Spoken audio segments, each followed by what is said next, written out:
So today we're going to talk about transforming the workplace with gratitude, and not just the workplace, but also your life. And again, 3 p.m. I want to promise you guys that I'm not going to waste your time. We're supposed to have 25 minutes. I want to take 20. I want to leave out the parts that you guys would skip, and I want to make you a promise, and that is that I'm not going to stand up here and give you a bunch of abstract ideas and stories. What I do want to do is work through tangible communication techniques, things that you can use the second you walk out the door to articulate your appreciation more effectively. I want to give you simple systems that you can use to establish a culture of gratitude in your organization. I want to give you 2 gratitude meditations that you can use with yourself and with your employees so you can foster more expressions of gratitude. How does that sound? Rock and roll. Let's do this then. So you guys, to tell you a little about where these ideas we're talking about come from, I have to tell you about a great gift. On my 27th birthday, this lovely lady right here, Mickey, who's now sitting in the back, decided that she was going to get me a really great birthday gift. She was my girlfriend, now she's my wife, and you're going to find out why. She got all of these people to submit a 1-minute video telling me why they love me. When I got home on my birthday that night, she surprised me with this video. Goes without saying that within a minute and a half, I was in the back of the room bawling my eyes out because it was the best thing I had ever experienced. When it was all done, I walked up to her, I hugged her, I kissed her, I said, "This is the best gift I've ever received. How did you do it?" She looks back at me without blinking an eye and she says, "It sucked." 15 hours emailing people, collecting all of these video files through Dropbox, Drive, text message, editing in iMovie. Within 1 minute, I had the light bulb moment. It should not be this difficult to create the most meaningful gift on earth. So what started as this organic inspiration grew into Tribute. And Tribute is our piece of web software that takes that 15 hours and turns it into 15 minutes. So you can build one of these gratitude-filled montages for any birthday, wedding, graduation. And now, what started 3 years ago has turned into a mini movement. Over 100,000 tribute videos created. That's Regis and Kathy Lee checking us out on the Today Show for our second appearance. New York Times, New Yorker, CNN. But most importantly, we are on a mission to spread gratitude and human connection in the world. And I want to tell you why. So let's start by defining those things. So what is gratitude? Gratitude is just the state of being thankful. You can be grateful for a person, a place, a thing. You can be grateful for the past, the present, and also the future. That future gratitude, that anticipatory joy of a vacation you have coming up next week is an often neglected form of gratitude, but just as beautiful. So we oftentimes think about gratitude as this nice thing, but we don't think about how essential it truly is. What does it do to our brains and to our bodies? When we think about our minds, practicing gratitude consistently raises our self-esteem. It allows us to fight emotional trauma more effectively, and it lowers our risk of depression. Most of these statistics are coming from a place called the Greater Good Science Center at UC Berkeley, one of the foremost researchers of gratitude in the country. So that's our brain. What about our body? When we look at our body, practicing gratitude consistently raises white blood cell counts, makes our bodies more capable of fighting disease. It literally decreases cortisol. This is a stress hormone. And on top of that, it decreases heart rate variability. So practicing gratitude affects our brains. It affects our bodies. We had talked about human connection. I want to start with a quick definition of what that means. I love this Brené Brown quote. She says, "I define connection as the energy that exists between people when they feel seen, heard, and valued." And we're going to focus on that part. Seen, heard, and valued. When they can give and receive without judgment, and when they derive sustenance and strength from the relationship. That is meaningful connection. When we think about our deep relationships, I want you to stick with me for a second. I want you to think of your deep relationships as flowers. When you bring flowers home from the store, where do you put them? In a vase. And so this is a construct that any of you can use to evaluate your deep relationships to see whether you're getting what you want from those relationships. So it starts with V, vulnerability. Can I be fully myself? Can I tell the whole truth? A, appreciation. Do I feel seen, heard, and valued? This is an essential part of this. And actually, I had a conversation this past week. So the phrase "I love you" translates into so many different meanings across the world. And in Pali, a Tibetan language, "I love you" roughly translates to "I see you." The act of loving someone translates to simply seeing someone fully. Appreciation is a core part of deep connection. Then you have S, your support. Do I feel supported, and am I capable of supporting this person? And E, a transfer of energy. Your great relationships should be a battery pack. They should charge you up. They should give you that sustenance. So these are what deep, meaningful relationships are. There was a study that came out 2 years ago from Harvard. Professor Dr. Harvey Waldinger, 75-year study of 750 men, asking the question, what makes us happy? When they displayed the research, the results from that study, they had one thing front and center. He said, the clearest thing that we can take from this study is that great relationships keep us happier and healthier. And he literally wrote it again. Great relationships keep us happier and healthier. So now we know a little bit about gratitude. We know a little bit about meaningful connection. But I don't want to just talk about it. I want to do it. So the Greater Good Science Center recently ran a study.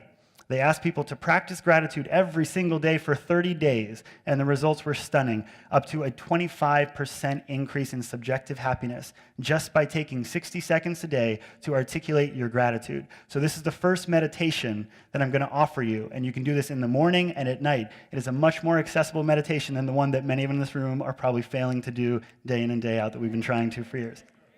So if you will, sit up in your chair. Straight spine. Stack them right on top of each other. Feel your butt pressing down on your chair. And just start to feel the line between your butt and your back and the chair start to blur. Let your eyes gently drift to a close if they're not already. Now I want you to think about your forearms, the back of your neck. Think about the temperature of the air in the room. And now everybody, deep breath in, 3, 2, 1, and out, 3, 2, 1.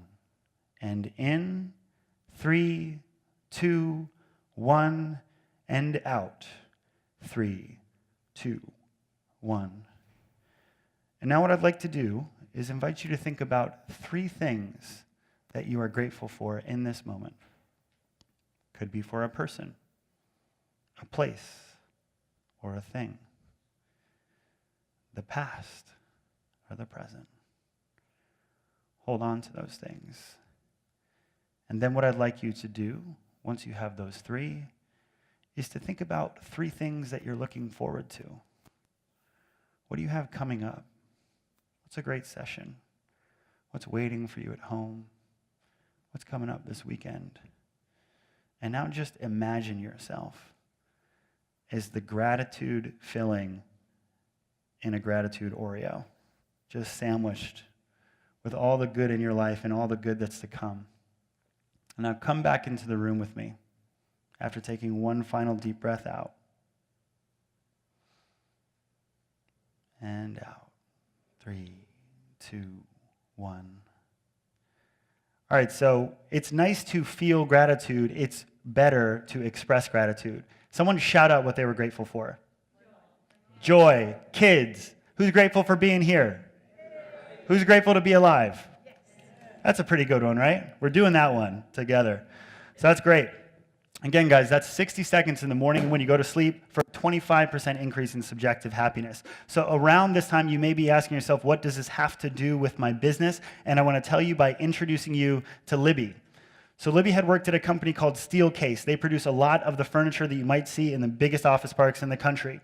So Libby was getting ready to retire. Her coworkers got in touch and they said, so we want to honor Libby with a tribute video at her retirement party. We said, awesome, we can definitely do that. So we got in touch with 30 of her coworkers, her bosses, family, and friends, and collected stories from people telling Libby why they admire her. What's their favorite memory over 35 years? And this is a photo of Libby crying tears of joy at her retirement party. But this isn't the memory that sticks with me. The memory it does is the email that I received from her the next day. Libby got in touch and she said, "Thank you so much. This has been one of the most meaningful experiences of my life." And she closed that email with this sentence: "I didn't know they cared this much." I didn't know they cared this much. And I get goosebumps, not the good kind, every time I say that. I got this, and this sparked our interest in the world of employee recognition. And I'm a startup guy. I've had smaller companies my entire life, and I never really concerned myself with employee recognition. Came to find out that it's a multi-billion-dollar industry that is failing in many ways. So we doubled down. We tweaked the Tribute site, created Tribute for Business so that we could bring gratitude, meaningful connection into the workplace. But we had to transcend the anecdotes when we started to work with Fortune 500 companies and growth startups. So we started to look at the research that was available. Here's some of the best stuff that we found. Did you know that the number one reason people leave their jobs is that they do not feel appreciated? That's a Gallup poll in 2014. The number one influencer on your employees are their peers, not compensation, not bonuses, not a boss. The number one driver of something we're going to call discretionary effort, people going the extra mile. We need to connect our employees to one another in meaningful ways.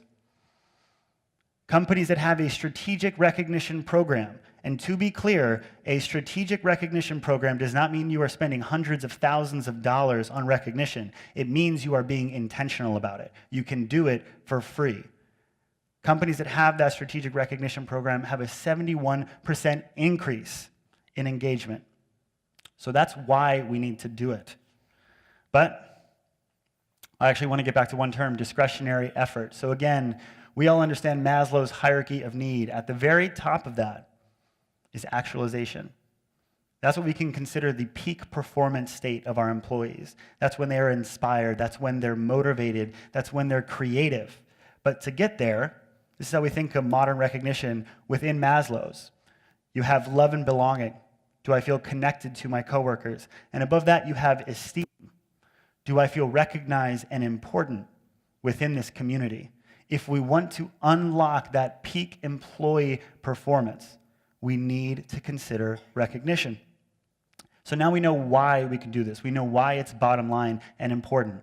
But we're locked in something that we call the vicious cycle of ingratitude. Again, a lot more research coming out of UC Berkeley. They talk about how, in a population study, 60% of employees said that they either never express gratitude or do so once a year. 60% of all people in a population study. 35% of people in the same study said they thought that expressing gratitude or appreciation could lead to them being taken advantage of, so they don't share it. So they're literally afraid. And then we talk about supervisors, our managers, talking about how gratitude and appreciation that had been expressed to them often comes across as inauthentic, which leads them not to reciprocate that back to their employees. And if we don't model these behaviors at the top, guess who's not going to do it? The rest of our teams.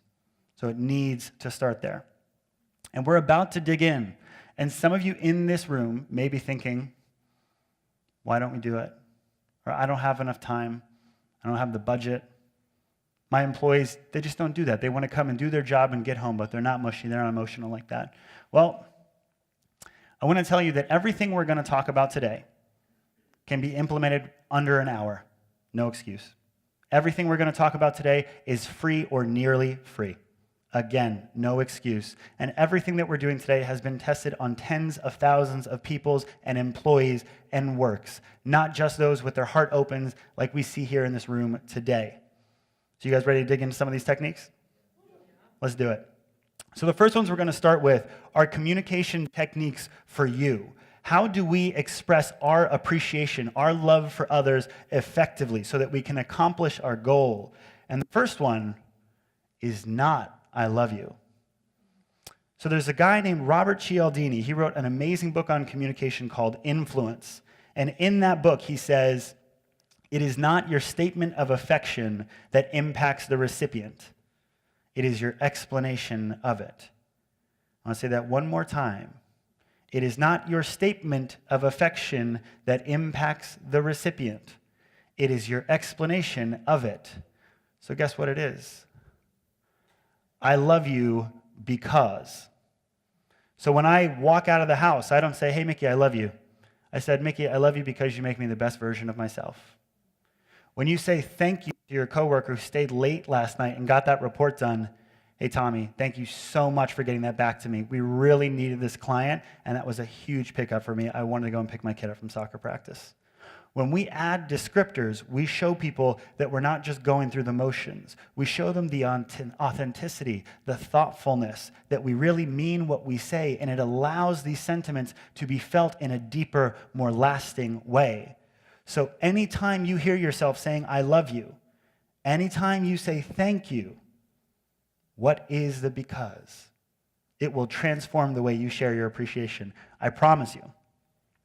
So the next one is something that we call the power of the prompt. How do we become a conversation catalyst? We have delivered 100,000 of these videos, and none of them started with us saying, it's Sally's birthday, send her a video. None of them, especially not Libby, started by saying, Libby's retiring, send her a video. Every one of these videos starts with a prompt question. A question, and here's why prompts are powerful. 2 core reasons. Is that when we provide a group a prompt question, we immediately normalize a specific, more emotional type of communication. And we've already showed that people are sometimes afraid to express gratitude in the workplace. So what happens is the second that we ask Libby's entire group, what do you most admire about her?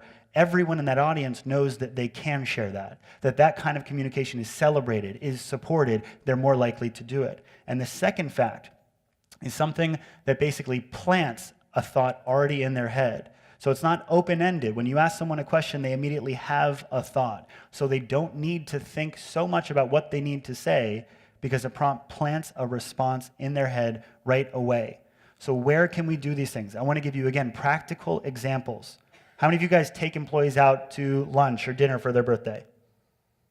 There you go, like half the room. How many of you guys have a weekly stand-up? Monday, Friday, opening up the week, closing out the week? Again, half the room. So what I want you guys to do, when you take someone out for a meal, when you're celebrating someone, be the conversation catalyst. Open that up. What's your favorite thing about Libby? What's your favorite thing about Mickey? Make it easier for people to express their gratitude in these celebratory occasions. A beautiful practice I picked up from one of my favorite companies in SF called Beta Brand. They close every single one of their meetings. Every manager, every supervisor says, let's open up for props. That one simple phrase allows anyone in that company to acknowledge anyone who went the extra mile. Again, someone needs to posture this behavior for other people to do that because it can be scary. So we can unify the conversation. Who do you want to shout out? Who went the extra mile this week? Unify the conversation around prompts. And here's another shocking statistic. So 87% of recognition programs are based on tenure. So tenure literally means sitting in your seat, sticking around. And on top of that, guess what? Those tenure-based programs have zero impact on organizational performance. This is what we talked about with this employee recognition system being broken. I'm not saying that these things shouldn't exist, but we need to understand that they are not what is driving performance in our organizations. It is performance-based systems. And so now I want to talk about some of those systems. And the first one that I want to posit for you guys, and the first one that any of you can do, again, in an hour that will fundamentally shift the way your organization operates. How many of you guys use Slack or Yammer or some sort of internal messaging tool, maybe even like Google Groups? Okay, great. Most people in the room. What I want you to do at some point this week is you're going to create a dedicated channel, and you're just going to call it gratitude. And then what you're going to do is you're going to send out one message to your team, and you're going to say, guys, we're going to spend 25% of our lives working. We want to make sure that the people here are recognized and appreciated for going the extra mile. Next time you see someone do great work, or a customer gets in touch to compliment us on something, share it here. It's powerful when a supervisor or when an employee shares recognition for someone else in the organization. Do you know how much more powerful it is when that compliment is put onto an internal messaging network where the entire company can see it? Again, you are modeling these behaviors. You are celebrating this type of communication. It will transform the way that your company recognizes one another. Then you also have your physical anchors. I was at the Welcoa conference speaking recently, and they had a gratitude tree. What's your favorite part of the conference? Again, every time people walk into that conference, they have a reminder that expressing gratitude is something that we do. If you have one of those in your office, whether it's a whiteboard, whether it's sticky notes on a wall, remind people that this is the way that we communicate. If no one is posturing and modeling these behaviors, no one will do it. The people in this room, we are the people to foster more of this in our office. So the next is something called a gifting allowance. And sometimes when I put this out there, I can see people start to think about, yeah, that's going to cost money. But here's what I want to do, is I'm going to qualify the gifting allowance with one thing, and that is that you are not just going to allow your employees a quarterly or yearly stipend to gift their coworkers gifts. You're going to put a practice into place where that anyone can give a $25 gift to one of their coworkers, quarterly, annually, you decide. But to do that, you need to write a note to HR telling that person why you appreciate them and why you want to give them the gift. So now, what really matters again is $25 is going to bring about an authentic articulation of appreciation from one employee to another. And these peer-to-peer recognition systems are what drive discretionary effort. I promise you that $25 will be some of the best $25 you can spend in the realm of recognition. So that's how we all can do a gifting allowance. The next one that I want to talk about is recognition leadership. And again, it needs to start at the top. When we are onboarding our managers, when we are onboarding partners, there needs to be a module that tells them this is how we operate. When you feel someone is doing a good job, we tell them. When you give someone a compliment, do it in one of these channels publicly. Show people that this is what we do. And the data backs up that this is a good idea. 93% people from that same UC Berkeley population study felt that bosses who express gratitude would be more successful. 83% thought that it was a show of strength as a leader. And did any of you guys read the Give and Take book by Adam Grant, Francesca Gino? So one of the beautiful things they talk about in that book is this idea of the spillover effect. When a manager expresses gratitude for an employee, that employee is more likely to go and give a compliment elsewhere in the organization. When we share our appreciation, we create this upward spiral of people thanking one another, expressing gratitude, sharing love. So that's why we need to do these things in our places of work. It needs to start at the top. If we don't have these in our onboarding procedures, they need to be there. So the next thing that I wanted to share with you guys was something that I just wanted to posit is employee recognition tools. For those of you who might be at larger companies, you need case studies of people who've actually implemented this at 1,000+ companies. Some of these, kudos, I appreciate, tap my back. They've got a lot of case studies and information about implementing this for larger organizations. These are a few that you can check out just to spark your research there.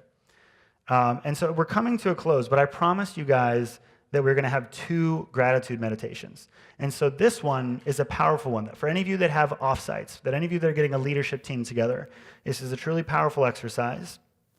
And what I'd like you guys to do is to join me in that same pose, back against the chair.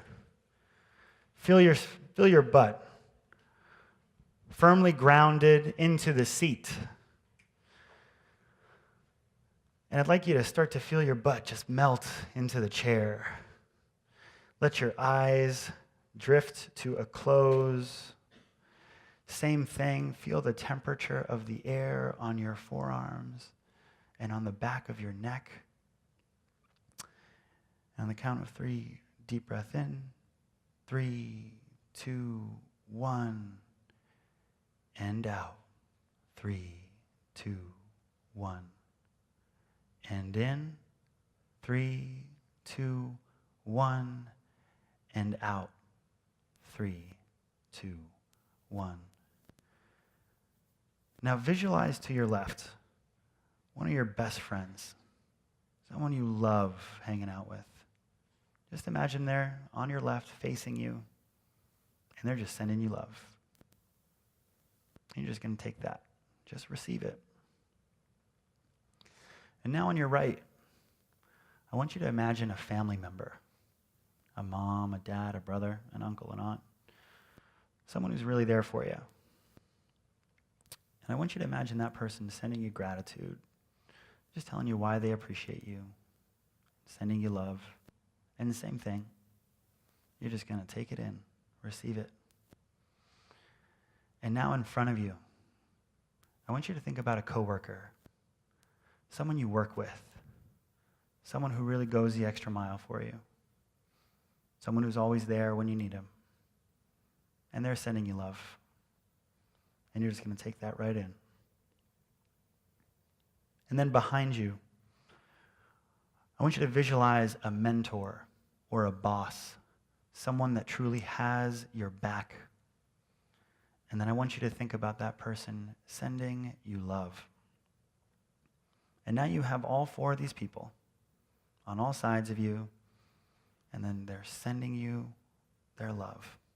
And what I'd like you to do is to take one deep breath in right now. And when you breathe out, send that love right back to them. 3, 2, 1. And I want you, when you're ready, to drift back into the room. Let your eyes open up and fix on the front of the room. And you're going to see this saying that some of you might recognize. When you were a little kid, many of us who have kids recognize saying it. You push someone on the playground, someone makes fun of someone, and you say, if you don't have anything nice to say, don't say it at all. Well, after 100,000 tribute videos, we realized that when you take out 2 don'ts, that statement becomes a lot more powerful. It becomes, if you have anything nice to say it all. Thank you.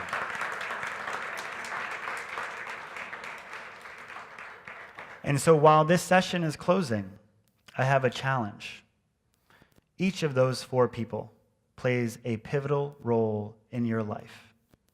You felt that gratitude, but we need to commit to sharing that gratitude. So your challenge today is to take 60 seconds, whether it's a text, whether it's an email, whether it's a video, and tell those people why you love them. I promise you that this simple act of expressing gratitude will transform your relationships and the world. Thank you so much, guys. That's my time.